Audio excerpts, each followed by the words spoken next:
सकाळी सकाळी वॉकला जाणं चांगलं असतं आणि म्हणूनच प्रिशा आजोबांसोबत वॉकला गेली आहे. वॉकला वगैरे काय नाही, फक्त बाहेर जायचा बहाणा पाहिजे असतो तिला. आणि मग तिने बेसनामध्ये असा हात घातला आणि सगळं अंगाला लावलं. तिच्या स्वतःच्या तर लावलंच, पण आजीच्या आणि आजोबांच्या पण लावलं.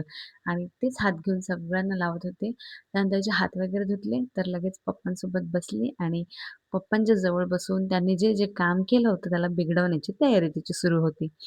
घरात खूप पसारा झाला होता आणि उत्तरपूजा झाल्यानंतरचे बलून वगैरे सगळे इकडे-तिकडे पसरलेले होते. मम्मीने सगळी साफ-सफाई केली, पण प्रिशा काही मम्मीला सुचू देत नव्हती. त्या बलून्सवर इतक्या जोराजोरात उड्या मारत होती, की ते बलून फुटून गेले. अर्ध्यापेक्षा जास्त तर प्रिशानेच फोडले असतील. नंतर मामासोबत थोडी मस्ती केली आणि मग थोड्याच वेळात मी आणि माझी दीदी माझ्या एका मैत्रिणीकडे गेलो प्रिशाला घेऊन. ॲक्चुअली माझ्या खूप साऱ्या मैत्रिणी असतात पालघरमध्ये, पण त्या नव्हत्या आणि ही मैत्रीण माझी इथेच राहते पालघरला, म्हणून मी तिला भेटू शकले. तिच्या घरी गेल्यावर प्रिशाने तिच्या मुलीची गाडी घेतली. माझी मैत्रीण एक मेहंदी आर्टिस्ट आहे आणि ती खूप छान मेहंदी काढते. तिला सगळ्या प्रकारच्या मेहंद्या येतात. ती खूप छान आर्टिस्ट आहे आणि हे तिचं काही वर्क आहेत. ती क्लासेस पण घेते आणि प्रिशा तिच्या मुलीचे सगळे खेळणे घेत होती. तिच्या मुलीचं नाव सफा आहे. ती झोपलेली होती तोपर्यंत प्रिशाने तिचे सगळे खेळणे काढले आणि खूप मस्ती केली. जाताना माझ्या मैत्रिणीने मेहंदीचे कोण भरून दिले. मग तिला बाय करून आम्ही तिच्या घरून निघालो आणि आम्हाला जायचं होतं बीचवर. पालघरपासून 5 ते 7 किलोमीटरच्या आतच आम्हाला बीच लागतो.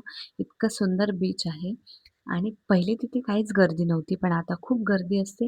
जाताना रस्त्याला थोडीशी ट्रॅफिक लागली आणि प्रिशा तिच्या मावशीसोबत बसली होती. खूप खुश होती आणि आम्हाला हात करत होती, बाय म्हणत होती. लहानपणी आम्ही नेहमी केळवे बीचलाच जायचो, पण आता तिथे खूप गर्दी असते आणि आम्हाला खूप उशीर झाला होता जायला. म्हणून आम्ही ठरवलं की आपण जवळच्या बीचला जाऊ, शिरगाव बीचला. शिरगाव बीचला फोर्ट पण आहे आणि मस्त बीच पण आहे. आम्हाला वाटलं मस्त त्या जवळच्या बीचवर जाऊ जिथे कोणी जास्त नसतं, पण तिथे गेल्यावर पाहिलं की खूपच गर्दी होती. म्हणजे मला वाटतं सगळे काही तिथेच आले होते की काय, पण असं काही नाही. केळवे बीचला ह्याच्यापेक्षाही जास्त गर्दी असते. बीचवर गेल्या गेल्या प्रिशाचं लक्ष गेलं कुत्र्यांकडे आणि तिला कुत्रं जिथं कुठं दिसलं ना ती भा भा करते आणि त्याला बोलवते. खूप छान सनसेट होता. आम्ही शांतपणे बसून तो एन्जॉय केला आधी आणि नंतर आम्ही बीचवर थोडंसं आतमध्ये गेलो. त्या टायमाला भरती होती बहुतेक आणि खूप पाणी जवळ आलेलं होतं. पाणी जास्त लवकर लवकर जवळ येत होतं, त्याच्यामुळे आम्ही लांबूनच ते एन्जॉय केलं, जास्त आत गेलोच नाही. प्रिशाचा फर्स्ट टाईम बीच एक्सपिरियन्स होता आणि ती आमचा हात सोडून पळायच्या तयारीत होती, पण पाणी खूप होतं त्यामुळे आम्ही तिला काही सोडलं नाही आणि फक्त थोड्या वेळासाठी आम्ही तिला पाण्यामध्ये ठेवलं आणि मग नंतर बाहेर काढलं. पण जसं तिला बाहेर काढलं तशी ती परत पाण्याकडे येत होती. म्हणजे तिला असं वाटत होतं की मला इथेच राहायचं आहे. आम्ही एक छोटासा व्हिडिओ शूट करून घेतला प्रिशासोबत. तिला वॉक करत करत समोर नेला आणि मस्त उचललं. खूप दिवसापासून आम्हाला हा असा व्हिडिओ बनवायचा होता आणि तो शक्य झाला. बीचवर यायचा आमचा हा एक्सपिरियन्स खूप चांगला झाला.